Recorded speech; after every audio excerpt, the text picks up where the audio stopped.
반갑습니다, 우리 친구들. 기초 영어 특강의 수학편을 함께하고 있는 지연쌤이에요. 여러분은 별자리가 무엇인가요? 가끔 친구들이 너 별자리가 뭐니? 라고 물어볼 때 있을 겁니다.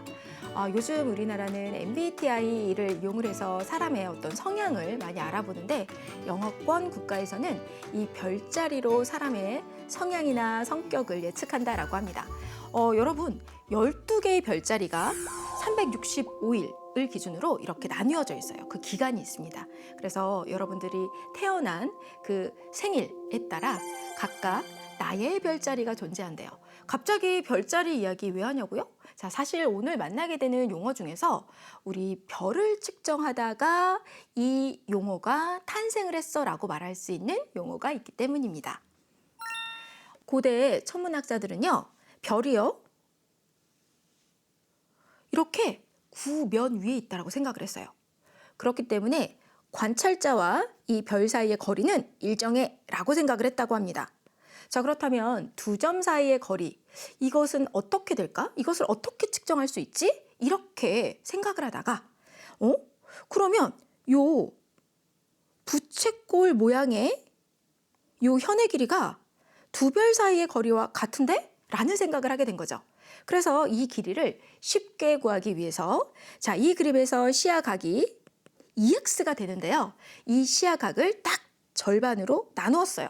그랬더니 이 이등변 삼각형 모양이 직각삼각형 두 개로 분류가 되는 것을 알 수 있었고요. 여기에서 자, 이 시야각의 절반의 크기에 마주보고 있는 요 변의 길이가 바로 현의 길이의 절반이 되는 것을 알 수가 있었고, 이것이 바로 오늘날 사인의 유래가 되었습니다. 즉, 현의 절반이다 라고 할 수 있어요. 그래서 사인은 원의 현과 관계가 있다라고 이야기할 수 있다라는 건데요.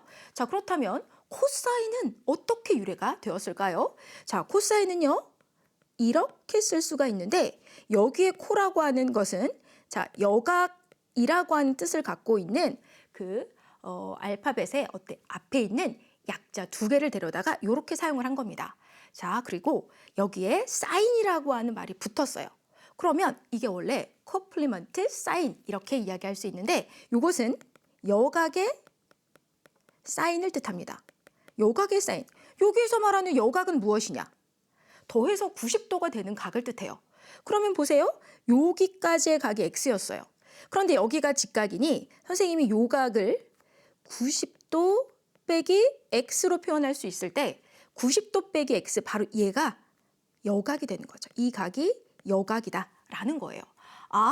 그러면 여각의 사인, 이 각과 마주보고 있는 변의 길이 그게 바로 코사인이다 라고 할 수 있는데요. 즉, 자, 사인 90도 빼기 x와 코사인 x가 서로 같아요 라고 말할 수 있는 것도 여기에서 유래가 되었다라고 볼 수 있습니다. 자, 그러면 여러분, 탄젠트는 어디에서 유래가 되었을까요? 탄젠트는요, 사인, 코사인하고는 조금 다르게 물체가 드리워지는 그림자의 길이에서 유래가 되었습니다. 여기 똑같은 길이의 막대가 있습니다. 자, 이 막대가 드리우는 그림자의 길이를 선생님이 요 정도로 나타냈을 때, 자, 해는요, 이쯤 이렇게 위치해 있다라고 할 수 있습니다. 자, 이번에는 요 막대가 드리우는 그림자의 길이가 요 정도라고 할 수 있을 때, 자, 해는요, 아까보다 더 높게 떠 있다라고 할 수 있습니다. 똑같은 길이인데 왜 그림자의 길이가 다르지? 라는 생각을 할 수가 있을 텐데요.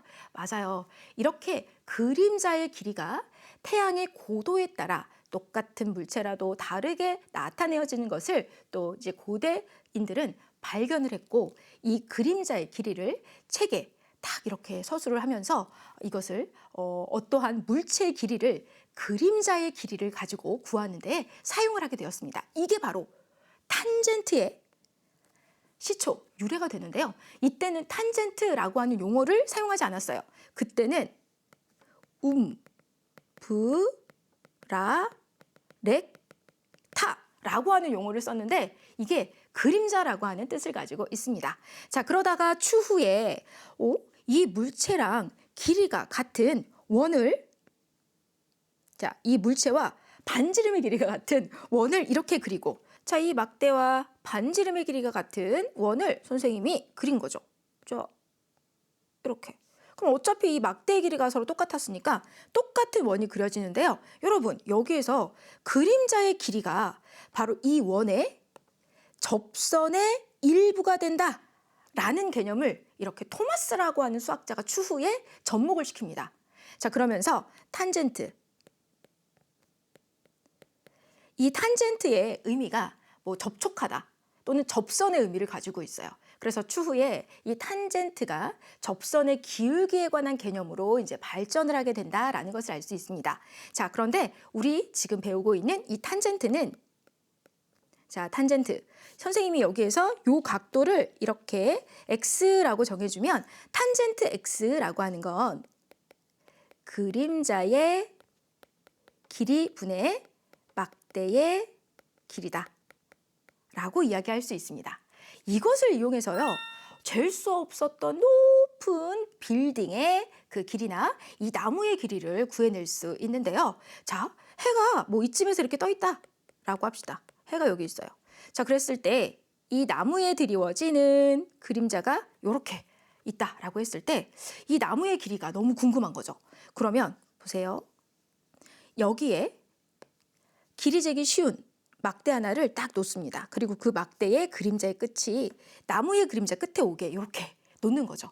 그러면 이 그림자의 길이와 요 막대의 길이의 비, 또 이 그림자의 길이의 비와 요 나무의 길이의 비는 일정하기 때문에 이것을 이용을 해서 이 나무의 길이를 또 우리가 측량할 수 있었다라고 합니다. 자, 그렇다면 사인, 코사인, 탄젠트의 수학 용어를 정리해 볼까요? 자, 직각 삼각형에서 두 변의 길이의 비다라고 이야기할 수 있습니다. 자, 직각 삼각형 ABC에서 각 B가 90도일 때 각 A의 삼각비는 다음과 같아요. 각 A의 사인은 빗변의 길이 분의 높이. 그래서 이렇게 S자를 멋들어지게 써서 이 S가 맞닿고 있는 두 변의 길이의 비로 봅니다. 자, 그리고 각 A의 코사인이라고 했는데 이것은 빗변의 길이 분의 밑변의 길이가 되죠. 자, 그래서 기준각을 코하고 감싸고 있는 모양으로 기억을 할 수가 있고요.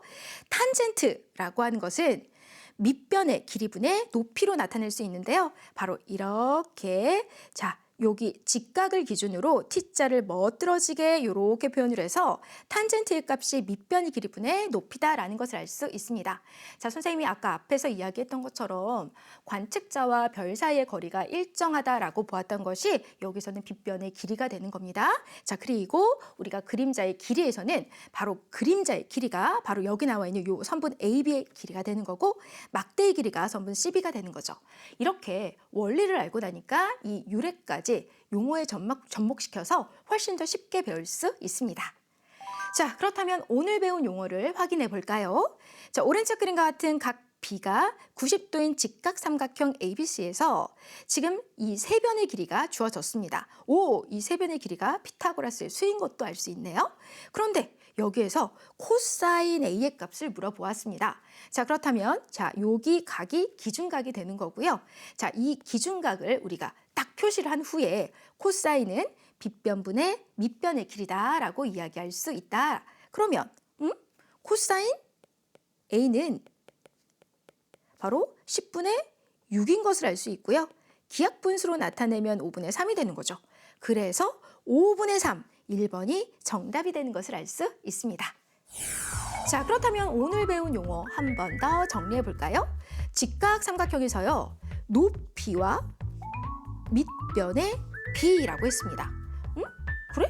그렇다면 여러분, 직각 삼각형 하나를 이렇게 그리고 기준각을 표시를 했을 때 기준각과 마주보고 있는 이 변을 우리는 높이라 하고, 자, 직각과 마주보는 변을 빗변, 그리고 바로 높이와 수직으로 만나는 이 변을 밑변이라고 했을 때, 자, 한번 봅시다. 높이 그리고 빗변, 이것의 b라고 했으니 그 값은 바로 사인이다라고 할 수 있어서 그 용어 자리에 사인을 써줍니다. 자, 이번에는 밑변과 빗변의 b라고 했습니다. 그렇다면 밑변이 여기 있죠? 빗변은 여기 있어요. 아하, 그러면 코사인이구나. 그래서 여기에 코사인이라고 써주면 되고 높이와 밑변의 b라고 했습니다. 그러니까 여기에 바로 이렇게 탄젠트라고 써주면 되는 거예요. 자, 이렇게 해서 오늘은 사인, 코사인, 탄젠트라는 용어를 정리해 보았습니다. 자, 실생활에 접목시킬 수 있는 아주 재밌는 그런 수학 용어다라는 것을 기억해 두세요. 수고했어요. 다음 시간에 만나요. 안녕!